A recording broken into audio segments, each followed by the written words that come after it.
حیدری، نعرہ حیدری، خاندان زہرا بھی بلند تر سلوات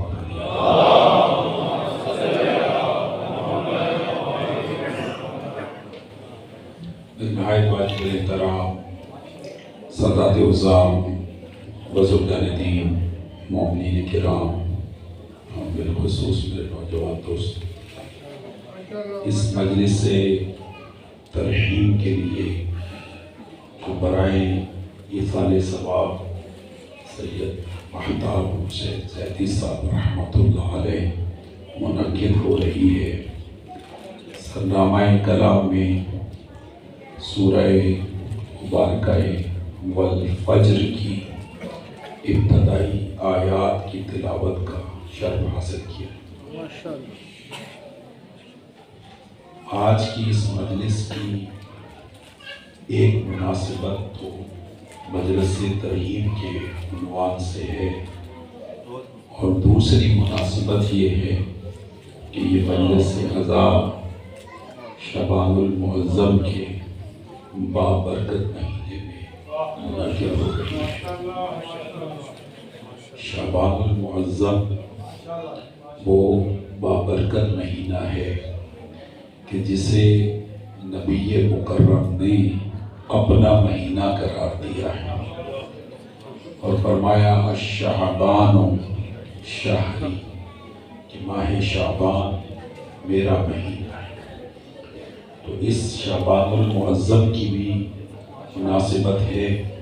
ان دونوں مناسبتوں کا لحاظ رکھتے ہوئے میں نے مناسب سمجھا کہ آج کی یہ مجلس عزا سورہ مبارکہ فجر پر پڑھی جائے۔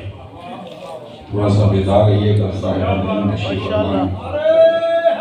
حیدری، ابھی آپ کو اندازہ ہوگا کہ میں نے سورہ مبارکہ فجر کو موضوع کیوں قرار دیا۔ یہ جو شعبان المعظم ہے، اس کو شہر الحسین بھی کہا جاتا ہے۔ توجہ چاہیے، مجلس عزا ہے برائے ایصال ثواب مہتاب حسین، اور مہینہ ہے شہر الحسین۔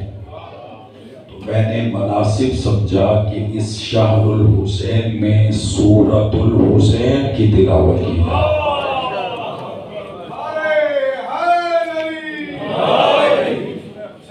توجہ ہے صاحبہ؟ اس لیے کہ سورہ مبارکہ والفجر کا دوسرا نام سورۃ الحسین ہے۔ تھوڑا سا جائیے کہ صاحبہ دل صاحبہ تشریف فرمائیں۔ یہ میں نہیں کہہ رہا، ہمارے چھٹے امام کشاف الحقائق امام جعفر صادق علیہ السلام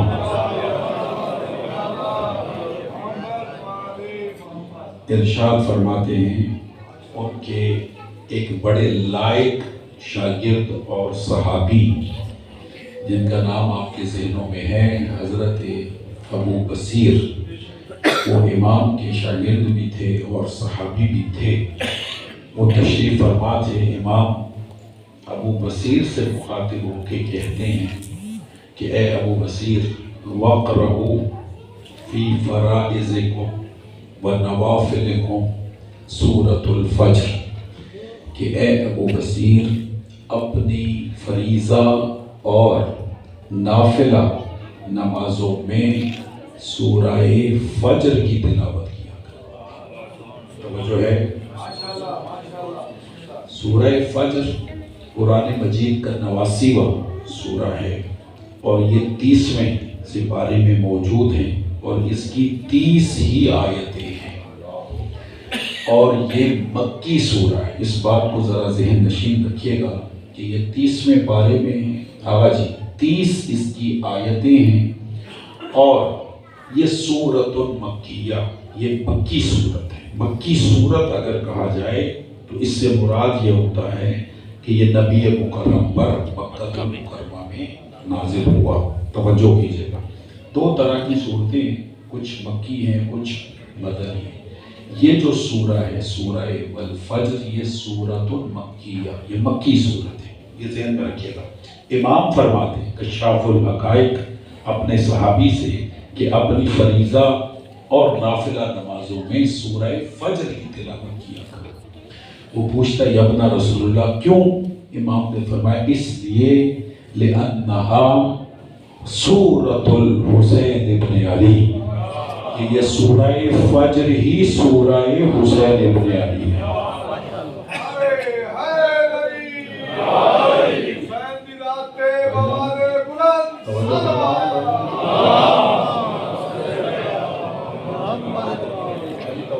سورہ فجر ہی سورہ حسین، یہ مادر علمی ہے۔ میں ایک بات کی وضاحت کر کے بات کو آگے بڑھاؤں کہ قرآن مجید کی جتنی بھی صورتیں ہیں 114 اس کے نام ہیں، آپ بھی نام پڑھتے ہیں، یہ اللہ نے صورتیں آیتیں نبی پہ نازل فرمائی ہیں، نام اللہ نے نہیں رکھے۔ صورتوں کے نام توفیقی نہیں، توقیفی نہیں، نام اللہ نے نہیں رکھے، نام مفسرین نے رکھے۔ توجہ ہے، یعنی اس لیے اگر آپ روایات پہ غور فرمائیں تو ایک ایک سورت کے کئی نام، ایسے سورہ فاتحہ کے بہت سارے نام، اسے فاتحہ بھی کہتے ہیں، الحمد بھی کہتے ہیں، سبع مثانی بھی کہتے ہیں، فاتحۃ الکتاب بھی کہتے ہیں، ایسا ہے یا نہیں؟ جیسے سورہ مبارکہ دہر ہے، آپ اس کو سورہ دہر سے جانتے ہیں، اہل عرب اسے سورہ انسان کہتے ہیں، توجہ ہے یا نہیں؟ اسی طرح بہت ساری صورتوں کے بہت سارے نام ہیں، اور یہ توقیفی نہیں، یعنی اللہ نے نام نہیں رکھے، نام رکھے ہیں مفسرین نے ہماری سہولت کے۔ جب اللہ نے نام نہیں رکھے تو ایک سورت کے بہت سارے نام ہو سکتے ہیں، توجہ ہے یا نہیں؟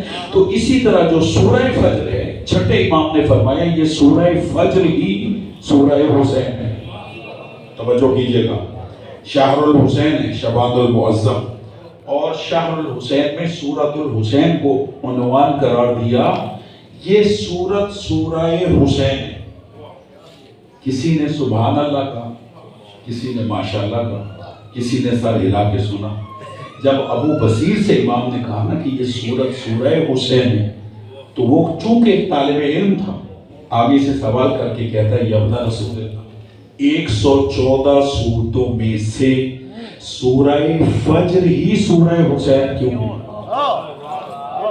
تھوڑا سا جانیے گا، 114 صورتوں میں سے سورہ فجر ہی سورہ حسین کیوں ہے؟ اب سر اٹھائیے گا۔ امام نے فرمایا اس لیے کیا تم نے اس کی آخری 4 آیتوں کو نہیں پڑھا جس میں خلاق عالم نے ارشاد فرمایا یا ایتھا النفس المطمئنہ ارجعی الی ربک راضیۃ مرضیہ فادخلی فی عبادی وادخلی جنتی۔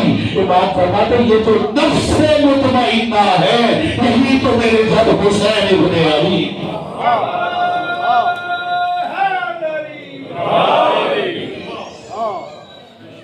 توجہ آئی ہے؟ یہ نفس مطمئنہ کون ہے؟ امام حسین علیہ السلام۔ توجہ چاہیے، چونکہ مادر علمی میں گفتگو ہے منہاج الحسین میں، تو میں گفتگو کو تھوڑا اور مضبوط کروں۔ سبحان اللہ جی، مجلس ہو رہی ہے منہاج الحسین اور ہو رہی ہے برائے مہتاب حسین، ہو رہی ہے شہر الحسین میں، اور عنوان ہے سورۃ الحسین۔ بھائی بلند تر صلوات پڑھیے کرے بھائی، توجہ ہے صاحبہ؟ بات کو تھوڑا مضبوط کرو، میرا ساتھ دیجیے۔ یہ جو سورہ فجر یہ کس پر نازل ہے؟ سارے بولیں تھوڑا سا، رسول اللہ پہ نازل، ٹھیک ہے، اور مکہ میں نازل۔ اب جو خدا کہہ رہا ہے یا ایتھا النفس المطمئنہ، اے نفس مطمئنہ، تو اس نفس مطمئنہ کے اولین اور کامل ترین مصداق ہیں خود رسول اللہ۔ اللہ رسول سے کہہ رہا ہے، اللہ اپنے نبی سے کہہ رہا ہے، اپنے حبیب سے کہہ رہا ہے کہ اے نفس مطمئنہ اپنے رب کی طرف پلٹ آئے۔ تو نفس مطمئنہ کون ہے؟ بولیں، رسول خدا، ایسے ہی یعنی خدا رسول سے کہہ رہا ہے اے نفس مطمئنہ، اے میرے حبیب. تو اس نفس مطمئنہ کی سب سے پہلے مصداق ہیں خود رسول. ٹھیک ہے جی. اور سنی شیعہ جو علماء مقاتل ہیں انہوں نے لکھا کہ یہی آیت 61 ہجری روز عاشور عصر عاشور امام حسین کے لیے نازل ہوئی. جب امام حسین علیہ السلام جہاد فرما رہے تھے، میمنہ کو میسرہ پہ اور میسرہ کو میمنہ پہ پلٹ رہے تھے، تو حاطف غیبی سے سید الشہداء نے اس صدا کو سنا، یا ایتھا النفس المطمئنہ، اے نفس مطمئنہ اب اپنے رب کی طرف پلٹ آئی. اس صدا کو سننے کے بعد ہی امام حسین نے اپنی تلوار کو نیام میں رکھا اور پھر فوجیں پلٹی اور امام اللہ کی طرف رجوع کر گئے. اب سر اٹھائیے گا، یعنی اولین نفس مطمئنہ ہے رسول. اور جو آیت سید الشہداء کے لیے روز عاشور نازل ہوئی، یہ وہی آیت ہے جو نبی پہ مکہ میں نازل ہو چکی. یعنی خدا نے جس طرح نفس مطمئنہ اپنے حبیب کو کہا، نہیں ہے مجمع میرے ساتھ، بالکل ویسے ہی نفس مطمئنہ آقا حسین کو کہا. اب میں جملہ دوں، یعنی جیسا اطمینان مکہ اور مدینہ میں رسول کا تھا، ویسا ہی اطمینان روز عاشور سید الشہداء آقا حسین کا تھا.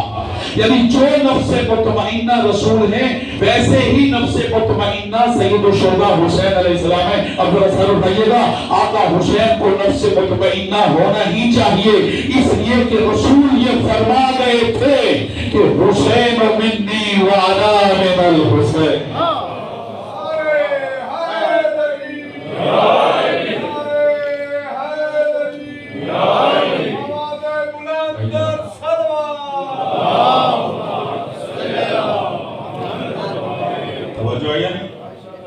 پیغمبر اکرم اپنی زندگی میں یہ ارشاد فرما کے گئے تو حسین منی وانا حسین، حسین مجھ سے اور میں حسین سے. جیسا اطمینان نبی مکرم کا ہے ویسا اطمینان اور چھٹے امام فرماتے ہیں یہ سورہ فجر جو ہے وہ سورہ حسین. اور کیوں سورہ حسین؟ اس لیے کہ اس کی آخری آیتوں میں اللہ نے نفس مطمئنہ امام حسین کو کہا. یہ صادق امام کا فرمان ہے کہ سورہ فجر سورہ حسین ہے. اب ذرا سر اٹھائیے، ایک جملہ عدیہ کر کے آگے بڑھتا ہوں. میں نے ابھی کہا کہ یہ سورہ فجر نبی مکرم پر نازل ہوئی ہے مکہ. ایسے تھوڑا سا توجہ فرمائیں، یہ مکی سورت ہے. قرآن مجید کی دو طرح کی صورتیں ہیں، مکی اور کیا پہچان ہے؟ کون سی مکی اور کون سی مدنی؟ کیسے پہچان؟ اس کی آسان پہچان مفسرین نے بتائی ہے کہ قرآن کی جتنی مختصر صورتیں وہ مکی اور جتنی طویل صورتیں وہ مدنی. ایسے ہی ایک مثال دے کے آگے بڑھیں. قرآن مجید کی سب سے لمبی صورت ہے سورہ بقرہ، وہ مدنی ہے. اور مختصر صورت ہے سورہ کوثر، وہ مکی ہے. کوئی بلندتر سروار کیا کرے مجمع کافی ہے، آپ اس سے بلند درود پڑھ سکتے ہیں. بلندتر سروار کریں.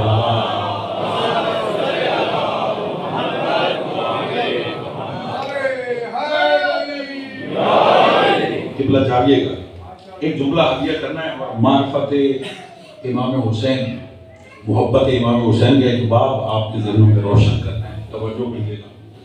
مجھے بتایا گیا کہ ان کے جو مرحوم مغفور مہتاب حسین زیدی صاحب کے بیٹے نے بتایا کہ ان کی زندگی سید الشہداء علیہ السلام کی خدمت میں عزاداری حسین سے عبارت ہے.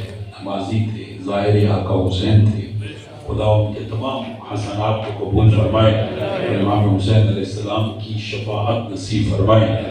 اور انہوں نے یہ جو عزاداری کا جوہر آگے نسلوں میں منتقل کیا ہے، یہ اسی طرح تا قیامت نسلوں میں منتقل ہوتا رہے. توجہ کیجیے گا، سر اٹھائیے گا. بھائی جان، یہ سورہ فجر ہے. سورہ حسین. اور یہ نازل ہوئی ہے رسول اللہ پہ کہاں؟ بولیے گا. آگا جی جاگیے گا تو جملہ لے سکتے حضور نے. یہ شعبان المعظم کا مہینہ اور شعبان المعظم کی 3 تاریخ کو امام حسین علیہ السلام کی ولادت باسعادت. ایسے ہی ذرا مجمع بول کے بتائیں، امام حسین علیہ السلام جب دنیا میں تشریف لائے تو اس وقت ہجری سال کون سا تھا؟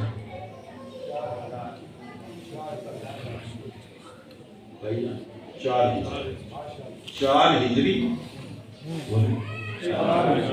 3 شعبان. ٹھیک، 4 ہجری اگر بولا جائے تو اس سے مراد یہ ہے کہ رسول اللہ جب مکہ سے ہجرت کر کے مدینہ تشریف لے آئے اور 4 سال کے بعد اس دنیا میں امام حسین علیہ السلام کی تشریف آوری ہوئی.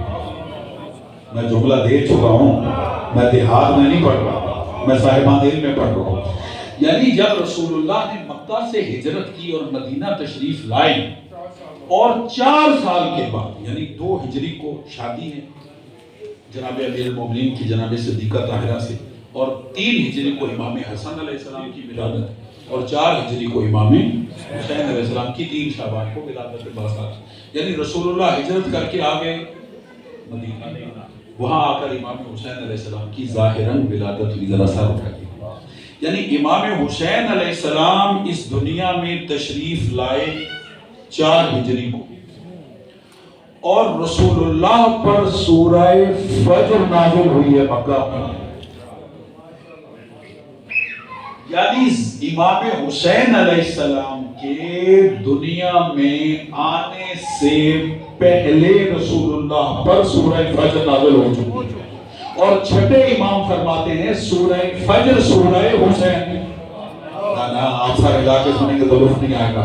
عظمت امام حسین علیہ السلام کا منہاج الحسین میں ایک بات روشن کروں کہ دنیا سمجھے کہ اللہ کے نزدیک عظمت حسین ابن علی کیا ہے کہ جن کے ظاہراً دنیا میں آنے سے بھی پہلے اللہ قرآن میں چرچے کر دے اسے حسین ابن علی کا حل.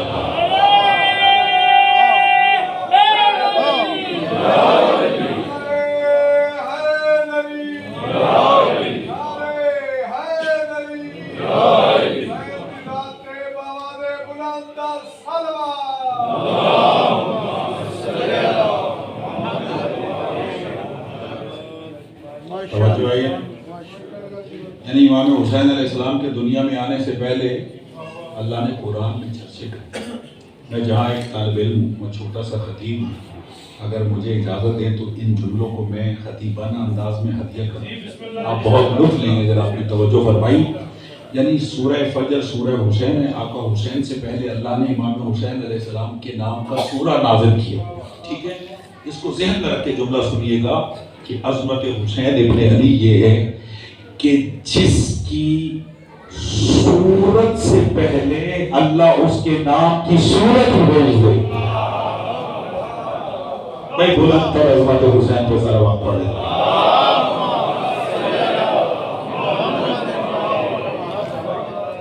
توجہ ہے.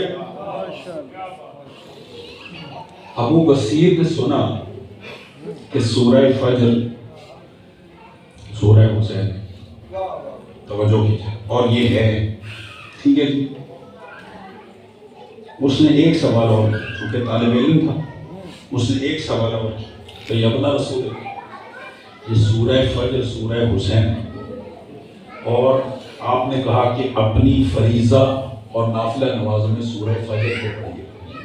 میں آپ کو بھی کہہ رہا ہوں امام سے سن کے کہ زندگی کم از کم ایک مرتبہ آپ امام کے اس فرمان پہ ضرور عمل کریں. اپنی کسی واجب نماز میں، اپنی کسی مستحب نماز میں نافلہ سورہ فجر ضرور پڑھیں. زبانی یاد نہیں، اکثر کو یاد نہیں تو دیکھ کے پڑھ لیں. موبائل پہ کھول لیں، دیکھ کے پڑھیں. چاہے مستحب نماز ہے چاہے فریضہ نماز، دیکھ کے پڑھیں. نہیں تو قرآن ہاتھ میں رکھیں، سورہ الحمد کے بعد سورہ فجر کی نشانی لگائیں. ہم پڑھنے کے بعد سورہ فجر کو ضرور پڑھیں. توجہ کیجیے. کیوں کہہ رہا ہوں کہ آپ اس پہ عمل کریں؟ کیوں؟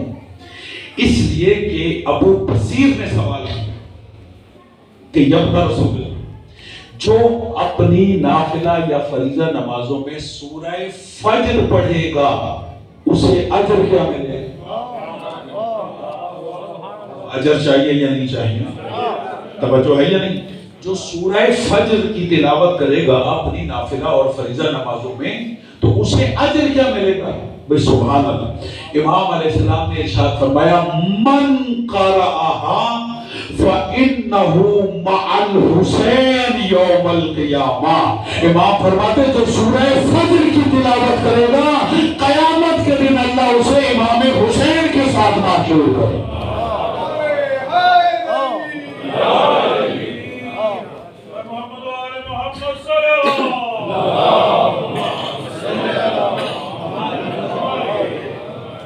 توجہ ہے صاحبان یا نہیں؟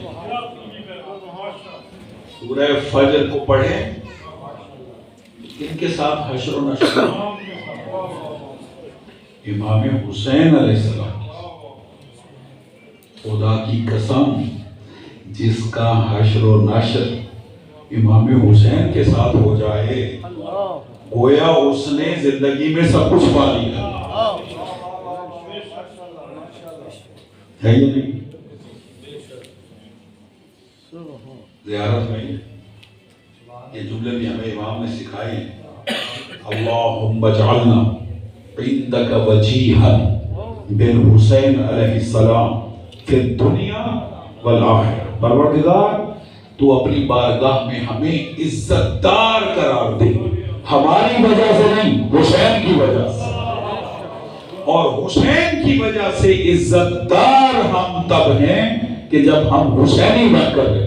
اور اللہ نے ہمیں یہ عزت عطا فرمائی ہے کہ ہم دنیا میں عزادار حسین ہیں اور آخرت میں وجیہ الحسین ہیں۔ بھائی بلند تر صلوات کر دیا کریں۔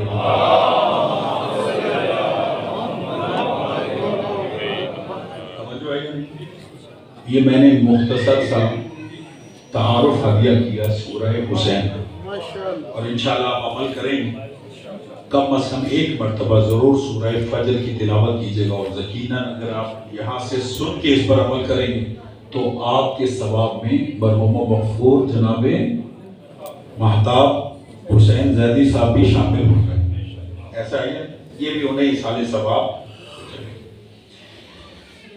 سورہ فجر سورہ حسین، اور اس کی 30 آیتیں ہیں، مجھے صرف ایک لفظ پہ آج گفتگو کرنی ہے۔ سنیں گے بھائی جان،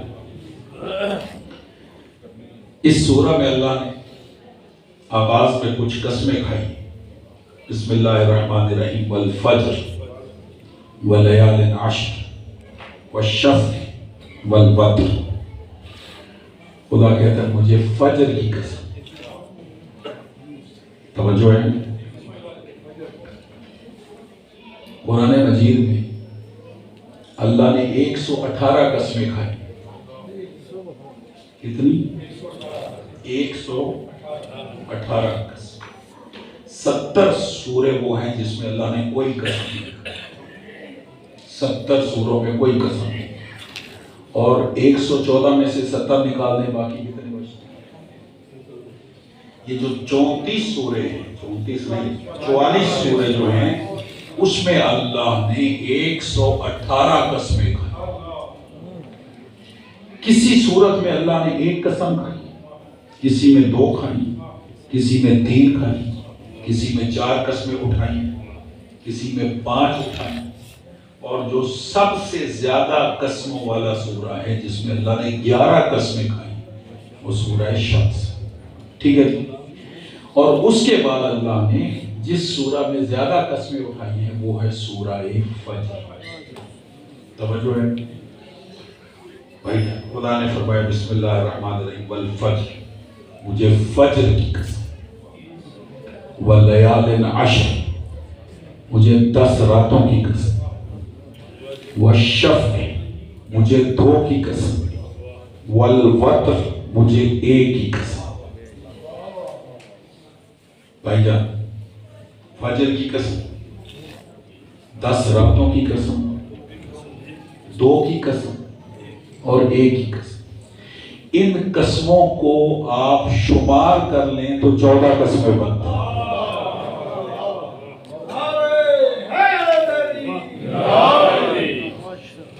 کتنی قسمیں بنتی ہیں؟ ٹھیک ہے۔ قرآن مجید جو نبی مکرم پر نازل ہوا، توجہ ہے یا نہیں؟ جتنی بھی اس کی صورتیں اور آیات، اس کی ایک ہے تفسیر اور ایک ہے تعویل۔ تفسیر کہتے ہیں ان آیات کے ظاہری معانی کو کھول کر بیان کرنا، یہ کہلاتا ہے۔ اور ایک ہوتی ہے تعویل۔ تعویل کہتے ہیں باطنی معانی کو بیان کرنا، وہ کہلاتا ہے تعویل۔ ٹھیک ہے۔ تفسیر مفسرین کر سکتے ہیں لیکن تعویل ہر کوئی نہیں کر سکتا، اس لیے کہ یہ کلام بندوں کا کلام نہیں، یہ خالق کا کلام ہے، اور متکلم جس کا یہ کلام ہے وہ بہتر جانتا ہے کہ اس کی اس کلام سے مراد کیا ہے۔ جب کوئی متکلم گفتگو کر رہا ہو تو اس کے کلام سے مراد کیا ہے، وہ متکلم بہتر جانتا ہے، سامع بہتر نہیں جانتا۔ تو قرآن مجید کی ایک ہے تفسیر اور ایک ہے، یہ جو میں نے آیات آپ کی سماعت کی نظر کی، اس کی ایک ہے تفسیر۔ اب میں تفسیر جلدی حلیہ کرتا ہوں، ساتھ دیجیے گا۔ خدا کہتا ہے بسم اللہ الرحمن الرحیم والفجر، مجھے فجر کی قسم۔ اس سے مراد جو سنی شیعہ نے تفسیر کی ہے، اس سے مراد ہے وقت فجر۔ کون سا وقت مراد؟ فجر۔ بعض نے لکھا ہے اس سے مراد نماز فجر، وقت فجر ہو یا نماز فجر ہو، مراد ایک ہی ہے۔ اس کا مطلب یہ ہوا کہ اگر ظاہری تفسیر کو دیکھا جائے تو فجر کا وقت اتنا اہم ہے کہ اللہ اس کی قرآن میں قسم کھا رہا ہے۔ اور ہمارے لاہور والے اکثر تو یہ فجر کا وقت سو کے گزارتے ہیں، توجہ ہے۔ فجر کا وقت جو ہے وہ اللہ کے نزدیک ایسا ہے کہ اللہ نے اس کی قرآن میں۔ امام محمد باقر علیہ السلام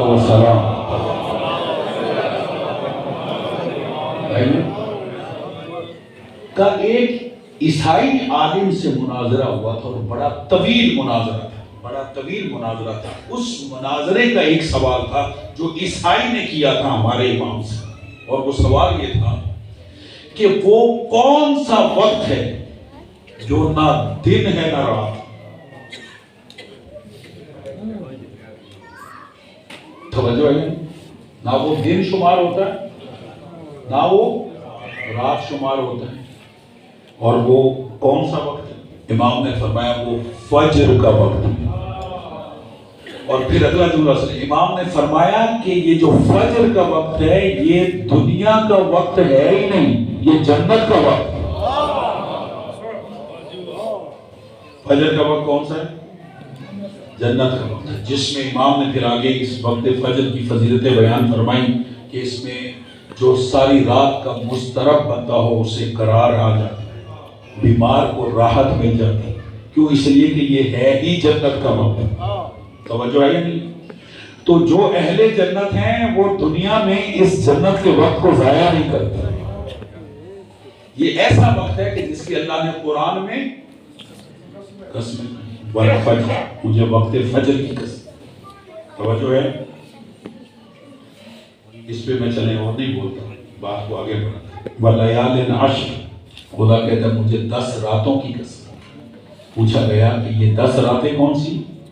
تو یہاں پہ بھی سنی شیعہ مفسرین نے لکھا جو تفسیر ہے وہ یہ ہے کہ ان 10 راتوں سے مراد یا تو ماہ ذی الحج کی پہلی 10 راتیں، یکم ذی الحج سے لے کر 10 ذی الحج، یا ماہ مبارک رمضان کی جو آگے آنے والا مہینہ اس کی 10 راتیں جس میں شب قدر ہے، یا اس سے مراد محرم کی پہلی 10 رات.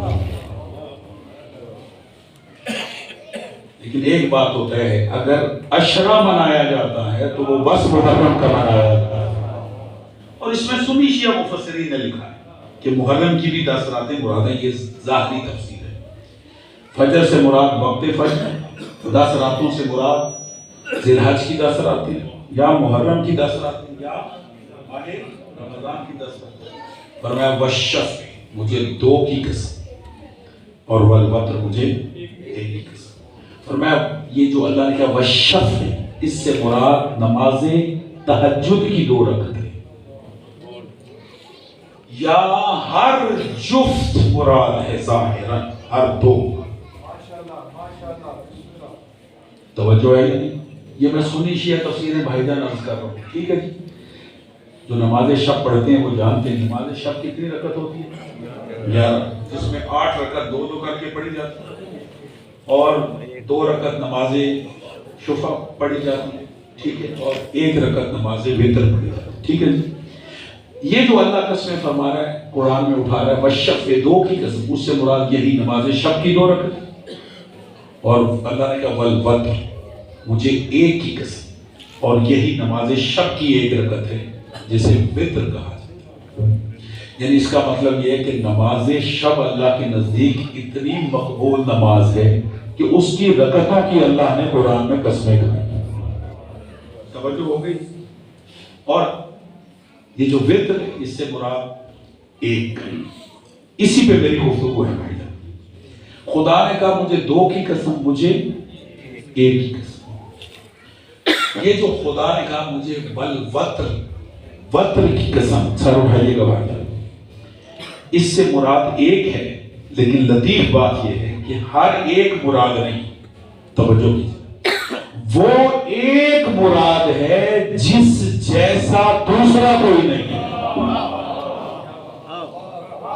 بھائی جان سلامتی ہو آپ.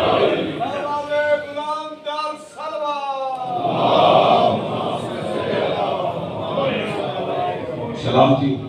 یہ جو خدا کہتا ہے والوتر، مجھے وتر کی قسم، ہر 1 مراد نہیں. میں تھوڑی سی اس کی وضاحت دوں تاکہ چھوٹے بچے بھی میرا ساتھ دیں. جو نماز شب میں 1 رکعت نماز وتر پڑھی جاتی ہے، اسے وتر کہیں یا وتر کہیں، دونوں طرح سے درست ہیں. یہ جو 1 رکعت نماز شب میں پڑھی جاتی ہے، ہمارے 11ویں امام کہتے ہیں مومن متقی وہ ہے جو شب و روز میں 51 رکعت نماز پڑھتا ہے. 51 رکعت. یہ جو 51 رکعت نماز پڑھی جاتی ہے جس میں 17 رکعت واجب ہیں اور باقی مستحب نمازیں اور نماز شب ملا کر یہ 51 رکعت بنتی ہے. ان 51 رکعتوں میں اس نماز شب کی 1 رکعت جیسی کوئی اور رکعت نہیں ہے. کوئی نماز وتر پڑھنے کا طریقہ الگ ہے. کوئی رکعت جو ہے ان 51 رکعتوں میں نماز وتر جیسی نہیں ہے، وہ سب سے الگ پڑھی جاتی ہے، اس لیے اسے وتر کہا جاتا ہے. وتر کہیں یا وتر. اور وتر اسے کہتے ہیں جس جیسا، بولے، دوسرا کوئی نہ ہو. ٹھیک ہو گیا. یہ میں نے طالب علمانہ ذمہ داری کا احساس رکھتے ہوئے اس کی تفسیر بیان کی. اب مجھے اجازت دیں کہ میں ان آیات کی تعویل ہدیہ کروں. سنیں گے بھائی جان؟ تھوڑا سا جاگے گا. اور میں کیا، میری بساط کیا، میری جرأت کیا کہ میں تعویل بیان کروں. بھائی جان میں تعویل نقل کر سکتا ہوں لیکن ان آیات کی تعویل بیان کرنے کا مجھے کوئی حق نہیں ہے. کیوں؟ اس لیے کہ خدا نے یہ کہہ کر میری زبان پہ تالا لگایا. سورہ مبارکہ آل عمران میں خدا نے فرمایا لا یعلم تاویلہ الا اللہ والراسخون فی العلم. قرآن کی آیتوں کی تعویل یا اللہ کر سکتا ہے یا وہ کر سکتے ہیں جنہیں اللہ نے علم عطا کیا.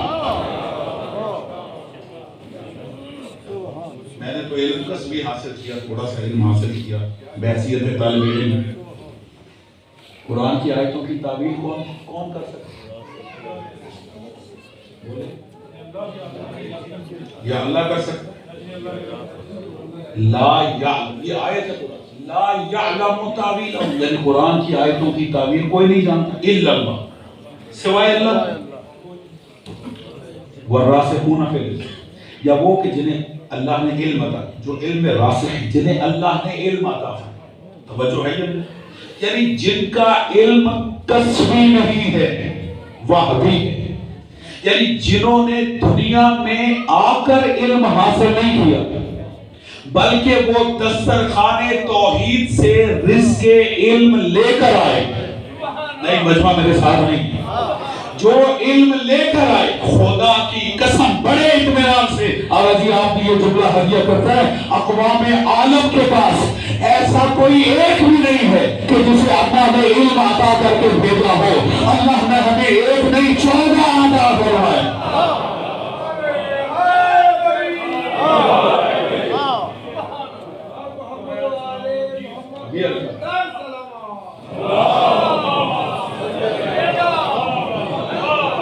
توجہ ہے، آپ خود کے سن رہے ہیں، قرآن کی آیتوں کی تعویل، بھائیان تعویل تو ضروری ہے، یہ تو طے ہے، لیکن قرآن کی آیتوں کی تعویل میں اور میری بساط کیا یا مفسرین کی بساط کیا؟ خدا کہتا ہے قرآن کی آیتوں کی تعویل یا اللہ جانتا ہے یا وہ جانتے جنہیں اللہ نے علم عطا فرمایا۔ میں نے بڑے اطمینان سے مائک میں یہ جملہ کہا، خدا کی قسم اقوام عالم میں یا مذہب اہل بیت کے علاوہ جتنے بھی عالم اسلام میں مذاہب ہیں، کسی کے پاس ایسا ایک بھی نہیں ہے کہ جسے اللہ نے علم عطا کر کے بھیجا ہو۔ اللہ نے ہمیں ایک نہیں 14 عطا فرمائے ہیں کہ جنہیں اللہ نے علم عطا کر کے بھیجا، یہی وجہ ہے، یہی جو پہلا مہینہ رجب المرجب گزرا، 13 رجب المرجب، 30 عمل فی بیت اللہ میں علی کی آمد ہوئی، 16 رجب المرجب کو نبی مقدم اپنے بھائی علی کو لینے کے لیے بیت اللہ میں آئے، 3 دن کی ظاہری عمر مبارک ہے علی ابن ابی طالب کی، نبی مقدم نے علی کو ہاتھوں پہ اٹھایا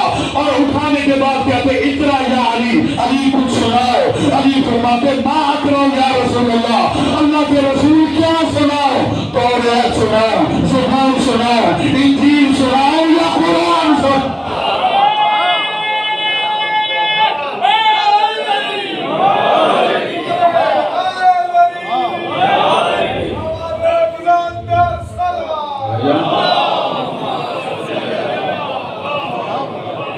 توجہ ہے صاحبان یا نہیں؟ توجہ ہے بھائی جان یا نہیں؟ کائنات کے پاس ایسا کوئی نہیں۔ امیر المومنین فرماتے ما کرو یا رسول اللہ، بھائی جان تھکے نہیں ہیں تو جملہ ہدیہ کرو، ما کرو یا رسول اللہ، اللہ کے رسول کیا سناؤ؟ توریت زبور انجیل یا قرآن؟ نبی مقدم مسکراتے کہتے علی قرآن سناؤ، مجمع میرے ساتھ نہیں ہے، علی قرآن سناؤ۔ تو علی ابن ابی طالب نے 3 دن کی ظاہری حیات مبارکہ ہے امیر المومنین کی، نبی کے ہاتھوں پر ہے، اور علی نے قرآن پڑھنا شروع کیا۔ سورہ مبارکہ مومنون 18واں پارہ ہے، اس کی پہلی 11 آیتوں کی تلاوت کی، قرآن پڑھنا شروع کیا۔ بسم اللہ الرحمن الرحیم، قد افلح المؤمنون، کامیابی ہے مومنوں کے لیے۔ بھائیان سر اٹھائیے گا، ابھی علی نے اسی آیت کو پڑھا تھا کہ نبی مسکرا کے کہتے علی ذرا رک جاؤ، علی ذرا ٹھہر جاؤ، علی رکے، نبی علی کی طرف دیکھ کر کہتے اے علی، مومن کامیاب کیوں نہ ہو، ان کا امیر جو دنیا میں آ گیا۔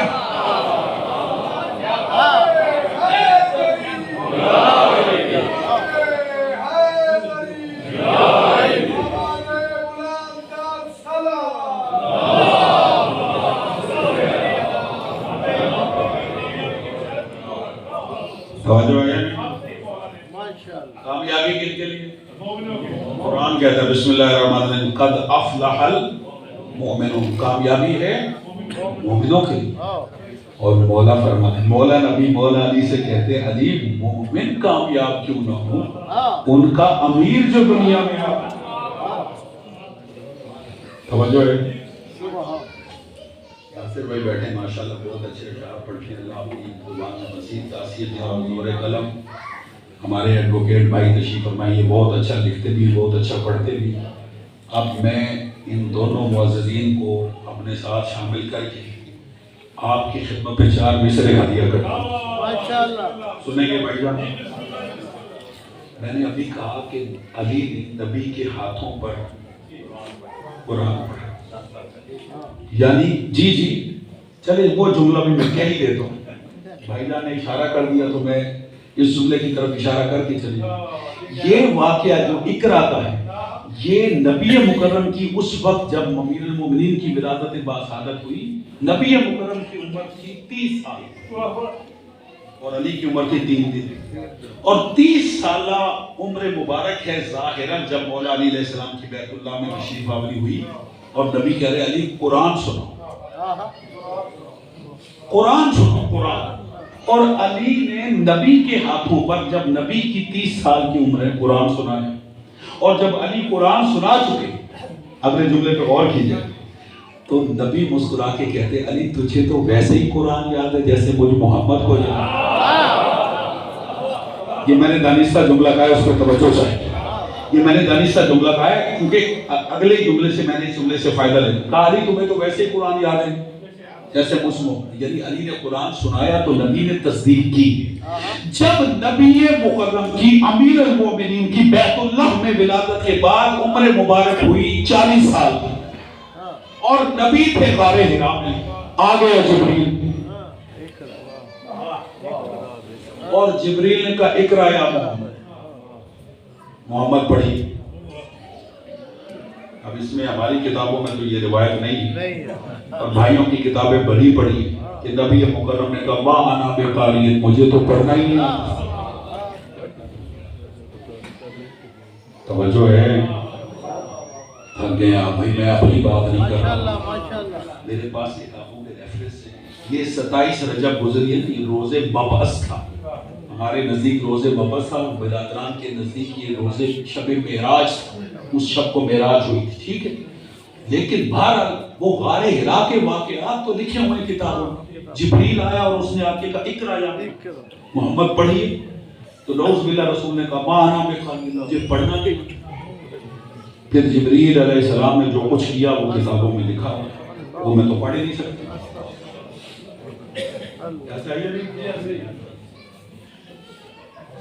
مسٹر برنارڈ ڈاکٹر تھے جنہوں نے پہلا بائی پاس آپریشن کیا. ایسے ہی صحیح کیا غالباً 70s میں پہلا بائی پاس آپریشن کیا تھا. کس نے؟ ایسے نا بائی برنارڈ. اور دنیا میں شور اٹھا کے ڈاکٹر برنارڈ نے جو ہے وہ پہلا بائی پاس آپریشن کر دیا. انہوں نے ہمارے مسلمانوں کی کتابیں نہیں پڑھی تھی. اگر پڑھی ہوتی تو پتہ چل جاتا کہ پہلا بائی پاس آپریشن جبریل نے کیا نبی مبارک. ایسا ہی یہ کتابوں میں لکھا ہوا ہے. خیر میں بہرانا نہیں چاہتا. اب میں صرف اتنی بات پوچھنا چاہتا ہوں کہ جس نبی نے نزول قرآن سے 10 سال پہلے علی سے کہا علی قرآن سناؤ، اور نبی کے اقرا کے سوال پر علی نہیں کہتے کہ مجھے پڑھنا نہیں آتا. تو نبی کی عمر تو اس وقت 40 سال تھی، تو نبی کیسے کہہ سکتے مجھے پڑھنا نہیں آتا؟ توجہ ہے یا نہیں؟ بات سمجھ میں آ گئی؟ بھائی پھر جبریل نے پڑھایا اور جب پڑھایا تو پھر نبی پڑھنے کے قابل ہوئے علیہ باللہ. اور پھر نبی نے سورہ مبارکہ اللہ کی آیتوں کو پڑھا. بسم اللہ الرحمن الرحیم، اقرا بسم ربک الذی خلق، خلق الانسان من علق، اقرا وربک الاکرم الذی علم بالقلم، علم الانسان ما لم یعلم. یہ قرآن کی پہلی وحی نازل ہوئی، پھر نبی پڑھنے کے قابل ہوئے. نہ بھائی عزیزو، یہ جو جبریل ہے نا جس کو آپ نے نبی کا استاد بنا دیا، ہماری کتابیں پڑھی پڑھی ہیں، یہ جبریل شاگرد ہے علی کا اور علی شاگرد ہے نبی کا. اور جب جب علی نے سلونی کا دعویٰ دیا، پوچھو علی سے جو پوچھنا چاہتے ہو. اور دعویٰ کرنے کے بعد پھر علی فرمایا کرتے تھے ایھا الناس ھذا لعاب رسول اللہ. یہ ہے عظمت رسول. سارے بولیں گے مل کے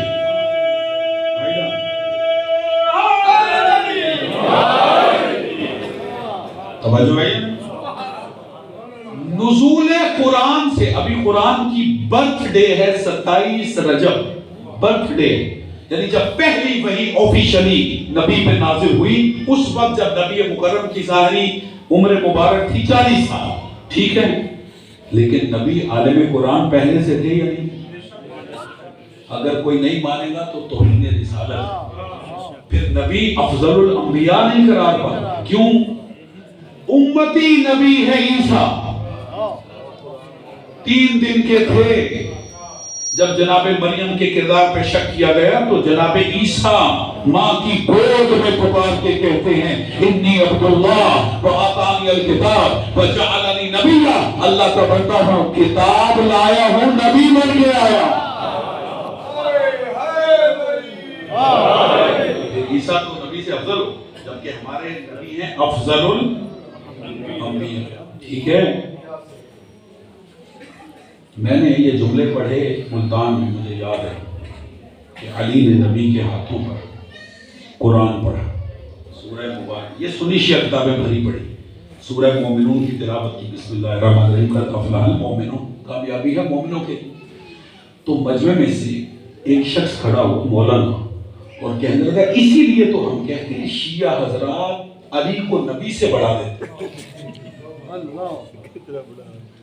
میں نے کیا پڑھا؟ ابھی آپ نے بڑھا لی. میں نے کہا جی میں نے کیا پڑھا؟ آپ علی کے لیے کہتے ہیں، علی نے آتے قرآن پڑھا، نبی کے لیے نہیں لکھتے کہ نبی نے بھی قرآن پڑھا. ہماری کتابیں بھری پڑھی ہیں کہ نبی مکرم جب آئے تھے 17 یا 12 ربیع الاول کو، یکم عمل تھی، تو آتے ہی سجدے میں سر رکھا تھا اور کہا تھا اشہد ان لا الہ الا اللہ واشہد انی رسول اللہ. اور پھر اس آیت کی تلاوت کی تھی یا ایھا النبی انا ارسلناک شاہدا ومبشرا ونذیرا وداعیا الی اللہ باذنہ وسراجا منیرا. نبی نے بھی قرآن کی آیتوں کی تلاوت کی تھی. لیکن جیسا سوال ہو ویسا جواب دینا چاہیے. کہا کہ تم شیعہ حضرات علی کو نبی سے بڑھا دیتے ہو. میں نے کہا میں نے کیا بڑھا دیا؟ کہا آپ نے کہا کہ آتے ہی علی نے قرآن پڑھا. کبھی تمہارے ممبروں سے یہ صدا نہیں آئی کہ نبی نے بھی آتے قرآن پڑھا؟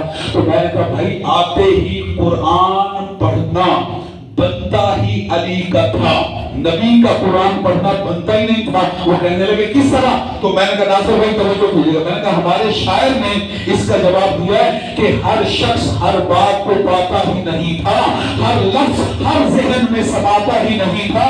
ارے قرآن بھلا کس کو سناتے بھی محمد، قرآن کسی اور کو آتا ہی نہیں.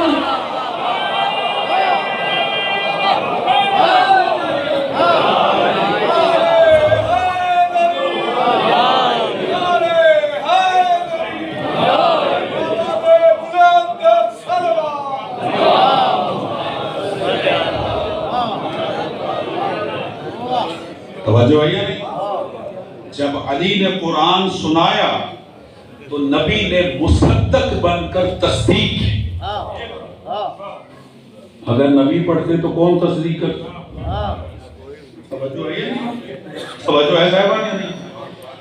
قرآن کی توجہ کیجئے، قرآن کی آیتوں کی تعویل یا اللہ جانتا سکے تو نہیں، ذرا طبیعت تو جو ہو یا وہ جانتا ہے جنہیں اللہ نے تعویل سمجھتے ہیں. باطنی باطنی قرآن کا ایک ظاہر، ایک نہیں 70 باطن. میں اپنے بچوں کو سمجھانے کے لیے تفسیر اور تعویل بتاؤں. یہ آپ کی پاکستان میں کراچی میں سمندر ہے، ٹھیک ہے جی. ایک سمندر کا ظاہر ہے جو آپ چلے جاتے ہیں اور نظر آتا ہے، اور پھر کچھ ہے سمندر کی گہرائی، اور ایک گہرائی نہیں، گہرائی در گہرائی. جو کچھ سمندر کے اوپر ہے جو آپ کو نظر آ رہا ہے، اس کو قرآن کی اصطلاح میں کہا جاتا ہے تفسیر. اس سے زیادہ میں آسان نہیں کر سکتا. اللہ کے سمندر اللہ کی مخلوق ہے، جس طرح سمندر اللہ کی مخلوق ہے، اسی طرح قرآن مجید بھی اللہ کا کلام ہے، جس پر تو ابھی تک بحث ہے کہ یہ مخلوق ہے یا نہیں ہے.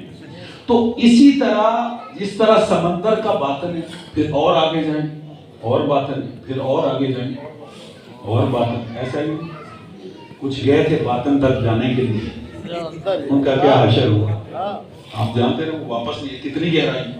یہ جو گہرائی ہوتی ہے اس کو قرآن کی اصطلاح میں کہا جاتا ہے تعویل. دیکھیں سمندر کے ظاہر پہ آپ سفر کر سکتے ہیں، کشتی پہ جائیں، سفر کریں، لیکن باطن میں ہر کوئی نہیں جا سکتا۔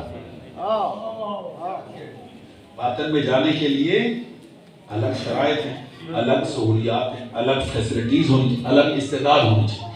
یہ جو باطن ہوتا ہے سمندر کا، اس کو اصطلاح میں کہا جاتا ہے تاویل۔ اور ایک سمندر کی گہرائی در گہرائی در گہرائی، توجہ ہے یہ؟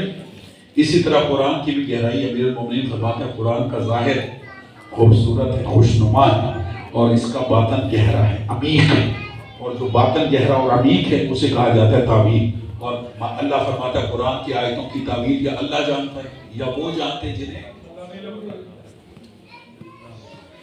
بھائی جان۔ اب میں تاویل ہدیہ کرنے لگوں، یہی یہاں تک آپ کو لے کے آنا تھا۔ میں نے سورہ فجر کی ابتدائی آیتیں پڑھی۔ فجر سے مراد ہے وقت فجر، 10 راتوں سے مراد ہے 3 مہینوں کے پہلے عشرے، ظاہری تفسیر ہے۔ 2 سے مراد ہر 2 جفت، اور وتر سے مراد طاق، یا اس سے مراد فجر کی 2 رکعتیں جو نماز شفع ہیں، یا ایک رکعت جو ہے وہ نماز، ایک رکعت جو ہے جسے نمازیں،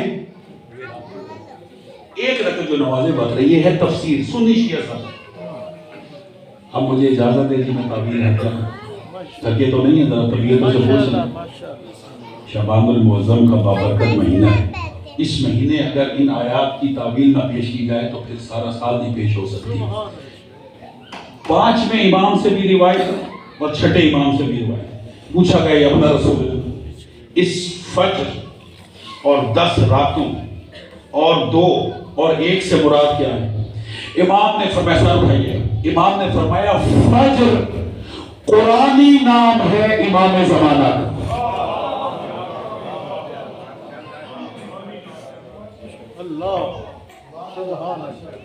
آج کتنی شعبان؟ 12 شعبان، ٹھیک ہے، اور 2 راتیں گزریں گی تو نیمہ شعبان آئے گی، اور نیمہ شعبان کی صبح کو ولی اللہ اعظم کی بشارت ہے، امام زمانہ صلی اللہ علیہ کی ولادت باعزت کی شب ہے۔ ضرور اعمال انجام دیجیے گا اور شب کو جاگ کے گزاریے گا، اور اعمال بھی انجام دیجیے گا۔ اس شب کی فجر کے وقت امام کی اس دنیا میں تشریف آوری ہے، اور امام فرماتے ہیں 5ویں امام کے فجر قرآنی نام ہے امام زمانہ، اس لیے کہ فجر کو سر اٹھائی، فجر کو فجر اس لیے کہتے ہیں، فجر کہتے ہیں شگافتہ کرنا۔ فجر جو ہے وہ رات کی تاریکی کو شگافتہ کر کے روشنی کی طرف لے جاتا ہے، اس لیے اسے فجر کہتے ہیں۔ اور فجر امام زمانہ کا نام اس لیے ہے کہ جب دنیا ظلم کی تاریکیوں سے بھری ہوگی، اس ظلم کی تاریکیوں کو جو عدل سے روشن کرے گا اسے مہدی برحق کہا جاتا ہے۔ یملأ الارض قسطا وعدلا کما ملئت ظلما وجورا، کہ جب مہدی ظہور فرمائیں گے تو وہ دنیا جو ظلم و جور سے بھری ہوگی اسے عدل اور انصاف سے بھر، یعنی ظلم کی تاریکی میں جو عدل کی روشنی لے کر آئے یا عدل کی فجر لے کر آئے اسے فجر کہتے۔ یہ فجر قرآنی نام ہے کس کا؟ بس بیان سمیٹ رہا ہوں، امام زمانہ کا۔ فرمایا وَلَيَالِ الْعَشْرِ، 5ویں امام کہتے ہیں جو اللہ نے 10 کی قسم کھائی، یہ ایک حسن سے لے کر آخری حسن تک 10 امام مراد ہے۔ آپ تھکتے ہیں بھائی، امام حسن مشتبہ سے لے کر امام حسن عسکری تک 10 امام مراد ہیں۔ فجر امام زمانہ اور 10 سے مراد 10 امام، امام حسن مشتبہ صلوات اللہ علیہ سے لے کر امام حسن عسکری صلوات اللہ علیہ مجمعین تک 10 امام مراد ہیں۔ کتنے ہو؟ 11۔ فجر امام زمانہ اور 10 سے مراد 10 امام، کتنے ہو گئے؟ 11۔ اب سر اٹھائیے گا۔ پھر امام نے فرمایا وَالشَّفْعِ، 2 کی قسم۔ اللہ اکبر۔ پوچھا ابو بصیر نے یا اپنا رسول اللہ یہ 2 سے مراد کون؟ امام نے فرمایا یہ 2 سے مراد، میں نے ابھی کہا وہ 2 جو ایک جیسے، جفت ہوں، ایک جیسے ہوں۔ امام نے فرمایا اس دو سے وہی مراد ہے جس کا ذکر اللہ نے سورہ مبارکہ رحمان میں ان لفظوں میں کیا، مرج البحرین یلتقیان بینہما برزخ لا یبغیان فبأی آلاء ربکما تکذبان یخرج منہما اللؤلؤ والمرجان فبأی آلاء ربکما تکذبان۔ امام فرماتے ہیں یہ جو اللہ نے دو کی قسم کھائی ہے، اس سے مراد دو سمندر ہے، ایک بحر عصمت ہے، ایک بحر ولایت ہے، ایک کو زہرا کہتے ہیں، ایک کو علی ابن ابی طالب۔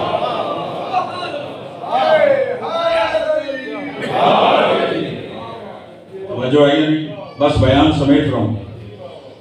تو سے مراد کون ہے؟ علی و بطول، علی و بطول۔ شخص سے مراد کیا ہے؟ علی و بطول۔ پوچھا ابو بصیر مولانا یہ بدر کون ہے؟ میں نے کیا کہا بدر کسے کہتے ہیں؟ بولیں ایک، کیسا ایک؟ ایسا ایک کہ جس جیسا دوسرا کوئی نہ۔ امام فرماتے ہیں یہ جو بدر قرآنی ہے یہ ہمارے جد مصطفیٰ ہے۔ دیکھا مجمع میرے ساتھ بھائی توجہ کیجئے، میں نتیجہ فکر دینا چاہتا ہوں، توجہ کیجئے۔ بدر کون ہے؟ قرآنی بدر نبی اعظم، نبی مکرم، احمد مشتبہ، دانہ سبل، مولا کل، ختم الرسول، وہاں کے احمد یہاں کے محمد۔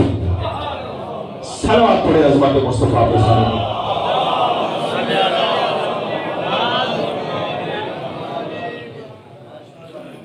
بھائی نظر صاحب بدر کون ہے؟ پیغمبر ہے۔ اب میں آپ پر ایک سوال چھوڑتا ہوں، جواب ابھی چاہیے۔ کیا اس کائنات آدم و عالم میں کوئی مصطفیٰ جیسا ہے؟ جو خاموش ہیں وہ بھی بولیں۔ بعد از خدا بزرگ تو ہی، قصہ مختصر، یعنی رسول جیسا کوئی نہیں، ایسا ہی جس جیسا دوسرا کوئی نہ ہو اسے وطر کہتے ہیں۔ ٹھیک ہے سر اٹھائیے گا، جس جیسا دوسرا کوئی نہ ہو اسے کیا کہتے ہیں؟ وطر۔ ٹھیک ہے، قرآن میں نبی مکرم کو کہا گیا وطر۔ اب میں اس پہ چونکہ زیادہ بولوں گا تو وقت بہت ہو جائے گا، یعنی یہ سمجھیں کہ خدا کے بعد اگر کوئی بزرگ و برتر ہستی ہے تو وہ ذات مصطفیٰ، مصطفیٰ جیسا کوئی نہیں۔ ٹھیک ہے، ہم علی کو اعلیٰ و عرفہ مانتے ہیں لیکن مصطفیٰ کے بعد توجہ ہے یا نہیں؟ سب سے اعلیٰ و عرفہ مقام و مرتبہ عند اللہ ہے، وہ ہے ذات مصطفیٰ، نبی مکرم، نبی جیسا کوئی نہیں۔ چھٹے امام فرماتے ہیں، چھٹے امام فرماتے ہیں نبی مکرم ہمارے جد، ہمارے نانا ہیں وطر قرآنی، یعنی جس جیسا دوسرا کوئی نہیں ہے۔ اب فرمائیے گا جس امام نے سورہ فجر کے وطر اپنے نبی اعظم، اپنے جد کو قرار دیا، وہی امام جب کربلا میں آقا حسین کی زیارت کے لیے آیا تو امام کو سلام کرتے ہوئے السلام علیکم یا ابا عبداللہ، السلام علیکم یا ابن رسول اللہ، اور پھر سلام کرتے ہوئے کہتے ہیں اس جد حسین پر سلام ہو، الوتر الموتور، کہ جسے اللہ نے وتر قرار دیا ہے۔ گویا کہ چھٹے امام نے فرمایا جس طرح صفے انبیاء میں رسول جیسا کوئی نہیں ہے، اسی طرح صفے امامت میں حسین جیسا کوئی ہے۔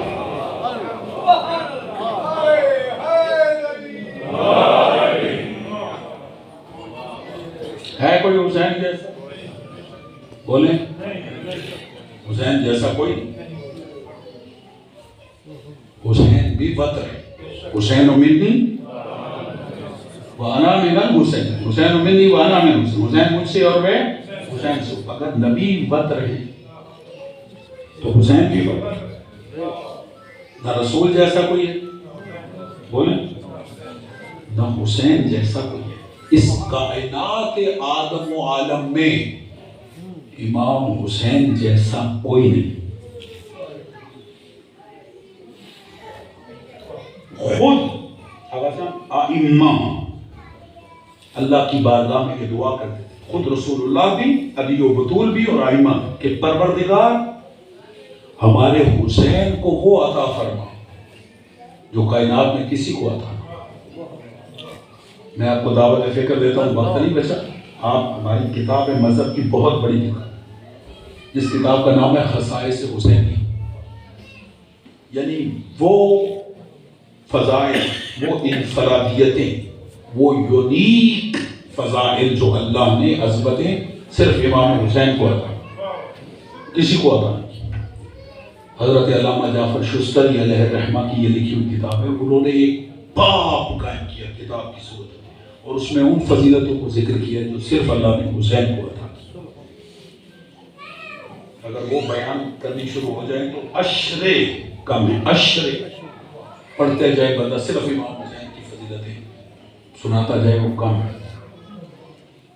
ان فضیلتوں میں سے بس بات کو تمام کر، ایک فضیلت یہ ہے انفرادیت آقا حسین کی، وہ یہ ہے، آپ ساتھ دیں گے ذرا سنیے، یہ صرف امام حسین کی فضیلت ہے کہ کسی بھی نبی یا ولی یا امام قبر مطہر کی مٹی شفا نہیں ہے۔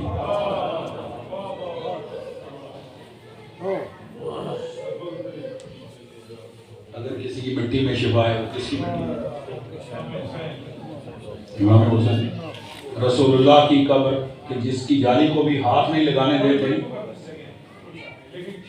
لیکن مٹی متبرک ہے، اس میں شفا نہیں ہے۔ جنت البقیع میں چلے جائیں، 4 آئمہ ہیں، سیدہ ہیں، ان کی مٹی متبرک ہے، شفا نہیں۔ کس کی مٹی میں شفا؟ امام حسین۔ یہ صرف امام حسین کی انفرادیت ہے۔ آج سب کچھ آقا حسین کا لوٹا ہے کربلا میں، لیکن حسین پھر بھی ہمیں خاک شفا بنا کر لے کر گئے۔ نہیں ہے مجمع میرے ساتھ، سارا مال و اسباب لوٹ لیا، لیکن حسین پھر بھی ہمارے لیے وہاں چھوڑ کے گئے کیا؟ خاک، جس میں شفا ہے۔ یہ صرف حسین کی فضیلت ہے۔ دوسری فضیلت سنیں، کہ اس کائنات آدم و عالم میں صرف 2 چیزیں معلّہ ہیں، ایک اللہ کا عرش معلّہ ہے اور ایک کربلا ہے، اور یہ بھی صرف امام حسین کی، بس یہاں پہ تمام کرو، یہ صرف امام حسین کی فضیلت ہے اور کسی کی نہیں۔ سر اٹھائیے گا جی، بات کو تمام کرو۔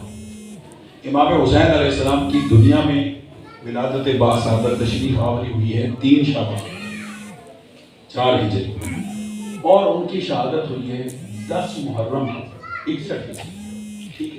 یہ صرف خصوصیت امام حسین کی ہے کہ جب دنیا میں آئے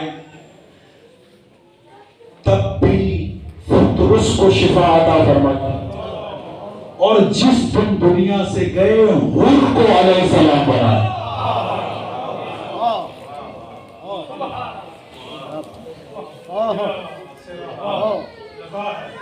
توجہ ہے، ایسا کہیں نہیں۔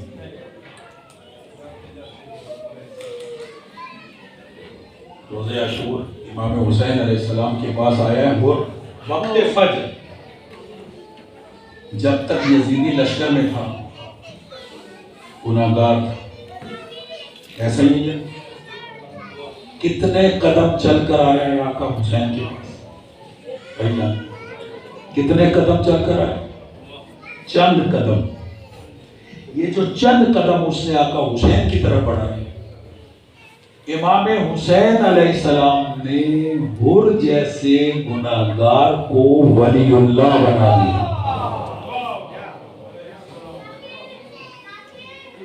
ہمارے آئمہ جب جناب حر کے برکت پر جاتے ہیں، انہیں ولی اللہ کہہ کے سلام کرتے ہیں،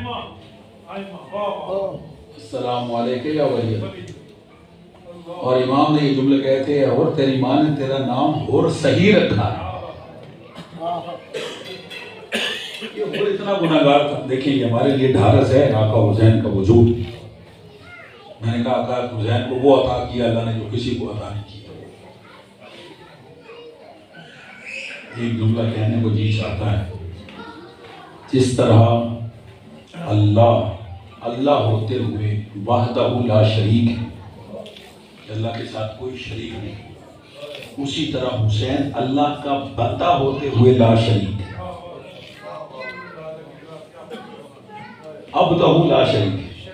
لیکن ایک جملہ اور کہہ دوں، ایک اور جملہ عبد لا شریک، اس کے ساتھ کوئی شریک، لیکن چونکہ لا شریک ہونا اللہ کی صفت ہے، اللہ نے حسین کو ایک بہن دے کر شریکت الحسین بنا دی۔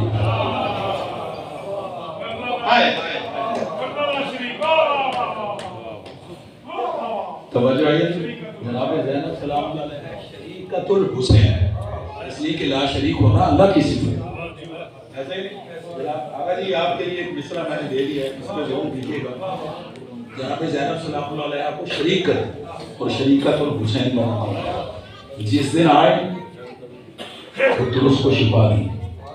ہمارے ممبر سے ہمارے ذاکرین پڑھتے ہیں کہ گناہگار تھا فطرس، مجرم تھا فطرس، غلط کہتے ہیں، غلط کہا گیا۔ اس سے امام حسین علیہ السلام کی عظمت کم ہوتی ہے۔ میں بتاؤں امام حسین کی عظمت کیسے بڑھتی ہے؟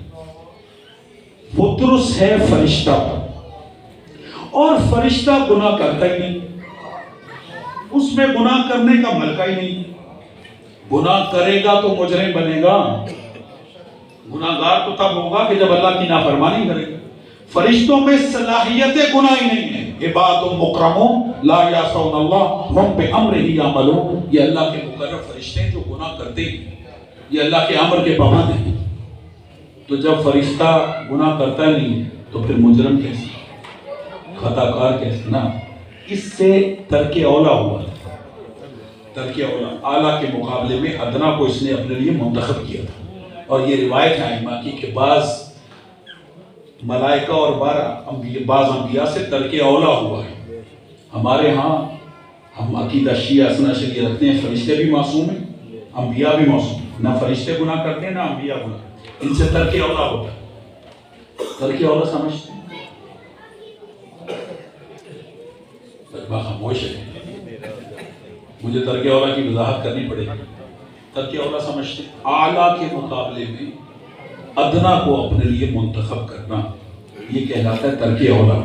آسان مثال، مثلا نماز ظہر کا وقت ہے زوال کے فوراً بعد، اگر نماز ظہر آپ زوال کے فوراً بعد اول وقت میں آپ ادا کرتی تو آپ کا اجر اور ثواب زیادہ ہے، لیکن اگر آپ 1 گھنٹے یا مغرب کے قریب ادا کرتے ہیں تو نماز پھر بھی ہو جائے گی، لیکن آپ نے ترک اولا کر دی، اولویت والا وقت آپ نے گزار دیا، اس کو کہتے ہیں ترک اولا۔ کیونکہ ادارہ ہے علمی مدرسہ ہے تو میں ایک مولویوں کی مثال دیتا ہوں، انشاءاللہ کبھی آپ ترک اولا کو نہیں بھولیں گے۔ ترک اولا کہتے ہیں مولوی صاحب کے سامنے مرغ مسلم دیسی رکھا ہو، ساتھ میں دال رکھی ہو، مولانا صاحب مرغ مسلم چھوڑ کے دال کھا لیں، یہ ترک اولا۔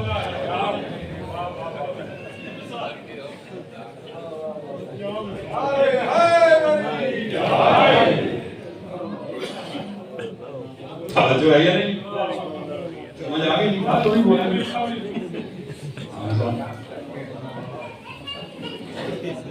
ایک بانی مجلس نے مولانا صاحب کو فون کر کے کہا مولانا صاحب میرے پاس تشریف لا رہے ہیں، میں آپ کے لیے دیسی مرغ بناؤں، مٹن بناؤں یا مچھلی؟ تو آگے سے مولانا صاحب کہتے ہیں اللہ تمہیں ایسے ہی پریشان کرے جیسے تو نے مجھے پریشان کیا، کس کو منتخب کروں اور کس کو چھوڑوں؟ توجہ ہے یہ؟ تو ترک اولا یہ، حالانکہ اگر دال کھائیں تو وہ بھی غذا ہے، لیکن اگر مٹن پڑا ہو، گوشت پڑا ہو اور مولانا صاحب وہ چھوڑ کے دال کھائیں تو یہ ترک اولا۔ بھولے گا تو نہیں ترک اولا؟ بھائی جان، بعض انبیاء اور بعض ائمہ سے، بعض انبیاء اور بعض ملائکہ سے ترک اولا ہوا، سر اٹھائیے گا۔ اب میں نے آپ کے چہرے پڑھنے ہیں کہ کون ترک اولا کو سمجھا کون نہیں سمجھا. خدا کی قسم چھٹے امام فرماتے ہیں اپنے صحابی سے مخاطب ہو کر کہ بعض ملائکہ اور بعض انبیاء سے ترک اولا ہوا ہے، لیکن ہم آل محمد وہ ہیں جن سے کبھی ترک اولا بھی نہیں ہوا. محمد و آل محمد سے کبھی ترک اولا بھی نہیں. تو فرشتہ جب ہے معصوم تو گناہ ہے ہی نہیں. ترک اولا ہوا، اللہ کے حکم کو سمجھنے میں دیر ہوئی. بعض یہ کہ اس نے فخر کیا. فخر کرنا عیب نہیں، حسد کرنا عیب ہے فطرت سے. تو یہ رہا معصوم، رہا فرشتہ. اب یہ ہے عظمت حسین کہ حسین فقط شفیع المذنبین ہی نہیں، شفیع المعصومین ہے. کاش کاش کاش کو سمرے کی قیمت ہے مجھے. بھائی جان شفیع المعصومین ہیں، فرشتے معصوم ہیں، اور حسین نے معصوموں کو بھی شفا عطا فرمائی. حسین شفیع المعصومین ہیں.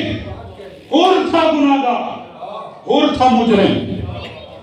کربلا میں حسین کو گھیر کے لانے والا کون تھا؟ حر تھا. امام حسین کی لجا میں فرس میں ہاتھ ڈالنے والا کون تھا؟ حر تھا. پانی بند کرنے والا کون تھا؟ حر تھا. فرات سے خیمے ہٹوانے والا کون تھا؟ حر تھا. اتنے گناہ کیے حر نے، لیکن آیا حسین کے پاس، قدموں میں سر رکھ دیا. حسین نے دونوں شانوں سے پکڑ کے اٹھایا. اب حسین گناہگار کو ولی اللہ بنا رہے. نہیں سمجھنا میرے ساتھ. اس حر کو اٹھا کے سچے دل سے توبہ کی. آقا حسین نے شانوں سے اٹھا کر سینے سے لگا کے کہا بھائی حر میں نے تجھے معاف کر دیا. یہ جملہ کیا بنا حر علیہ السلام؟ کیا بنا حر ولی اللہ؟ اس کا کیا مطلب ہے؟ جو حسین کے در پر آ جائے، خلوص سے دل سے توبہ کر، اپنی اصلاح کر، تو پھر حسین اسے ولی اللہ بنا. یہ ہے حسین. یہ ہے فطر کہ حسین جیسا. عزیزو آیات الکرسی میں ایک آیت ہے من ذا الذی یشفع عنده الا باذنہ. کون ہے جو اللہ کی بارگاہ میں شفاعت کرے مگر وہ کہ جسے اللہ نے اذن عطا. ایسا ہے یا نہیں؟ جسے اللہ نے اذن دیا ہے اسی کو حسین کہا. حدیث قصہ آپ پڑھتے ہیں، 4 معصوم رسول کے پاس چادر کے نیچے آئی. سب کو رسول نے الگ الگ جواب دیا. حسن سے کہا کہ اے میری حوض کوثر کے ساتھی. امیر المومنین سے کہا میرے بھائی، میرا علم اٹھانے والے. سیدہ سے کہا اے میری ٹکڑے، اے میری نبوت اور رسالت کے ٹکڑے. سب کو ایسے ہی اجازت دے کے چادر میں بلایا. لیکن جب حسین آئے تو کہا وعلیک السلام یا ولدی و یا شافع امتی. اے میرے بیٹے اور اے میری امت کی شفاعت کرنے والے حسین. یعنی امت رسول کی ہے، شفاعت کون کرے گا؟ حسین کرے. اور ہمیں امید نہ اپنی عبادتوں پر ہے، نہ اپنی ریاضتوں پر ہے، نہ اپنی اطاعتوں پر ہے. گناہگار ہیں، لیکن اگر امید نجات ہے تو وہ بس یہ ہے کہ ہم کشتی نجات کے سوار. بس بیان سمیٹتا ہوں، بہت آپ کو زحمت دی عزیزو. یہ حسین کی خصوصیت ہے. ایک خصوصیت بعنوان مصائب سننے اور رحمت کو تمام کرتا ہوں. آقا جان میری ساری تقریر بھول جائیں، اس کو یاد رکھیے گا. یہ بھی حسین کی خصوصیت ہے، انفرادیت ہے. وہ یہ فقط حسین ہے کہ جنہوں نے ولادت سے پہلے بھی کلام کیا اور شہادت کے بعد بھی کلام کیا.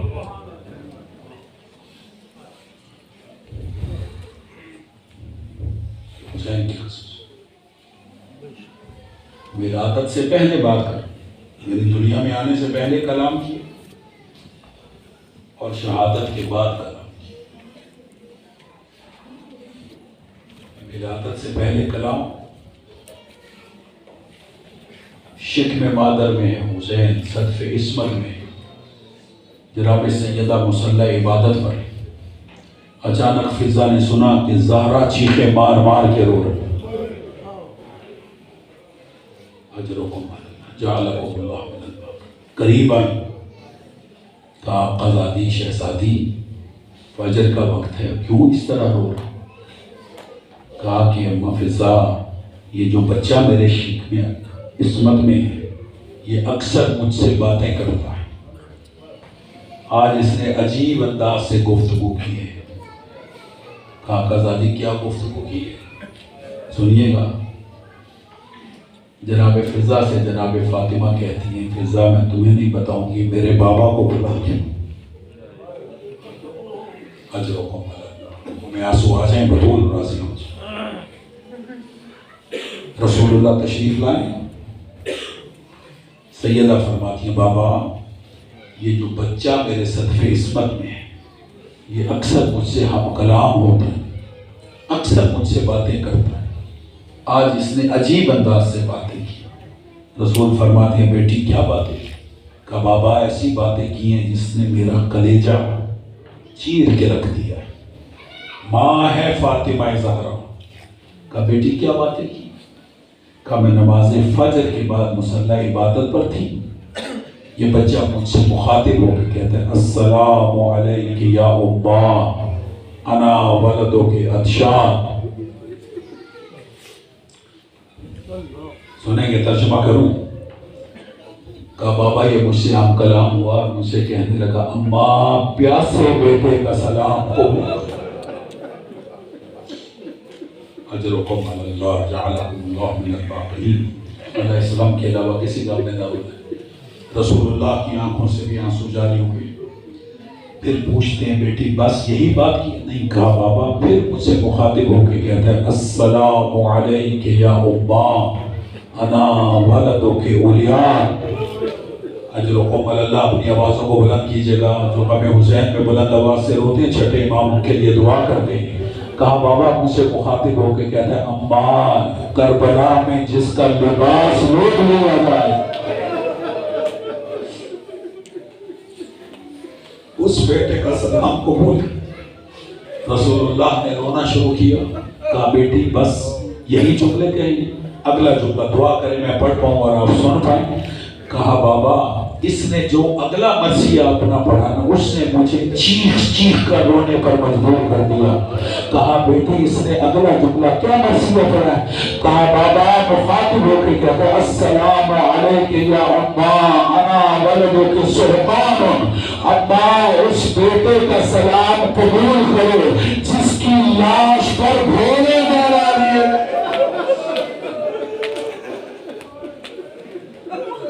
اجرکم علی اللہ اجرکم علی اللہ جعلکم اللہ من الباقین۔ خدا اسلام کے علاوہ کسی غم میں نہ رلائے۔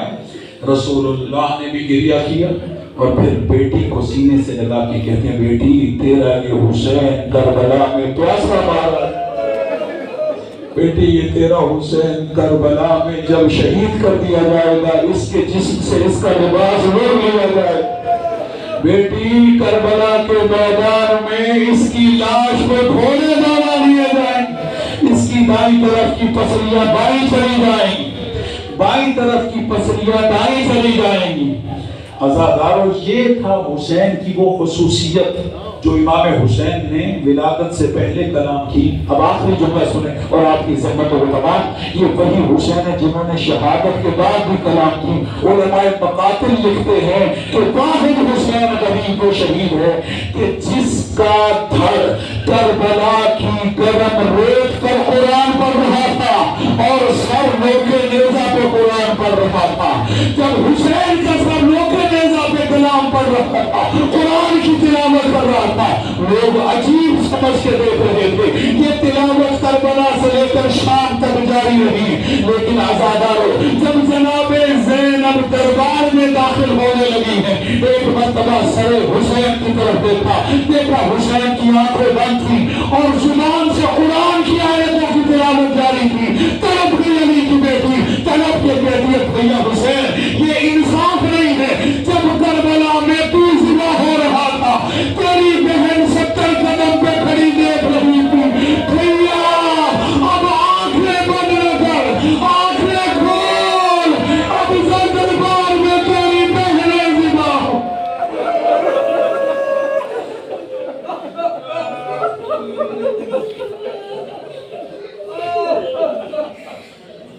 سَيَعْلَمُ الَّذِينَ ظَلَمُوا